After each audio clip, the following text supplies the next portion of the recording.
Wito wako ni upi sasa baada ya semina hizi, Pastor Nkoswe, mchungaji wa mtaa Makambako? Wito wangu ni huu kwamba wahazini watunze mali za Bwana vizuri, watunze vitabu vizuri, na wakaguzi wa ndani wakague vitabu na watoe taarifa kwa makanisa.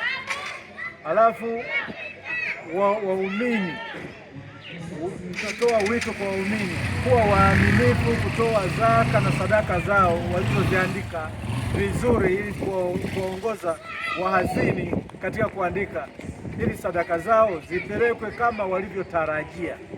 Uaminifu kwa wote ni wa muhimu, maana inaanzia kwa washiriki, wanamtolea Mungu, wahazini wanazipokea, wahazini wanazituma, zinaenda kufanya kazi ya Mungu mbali ambako hatungeweza kufika.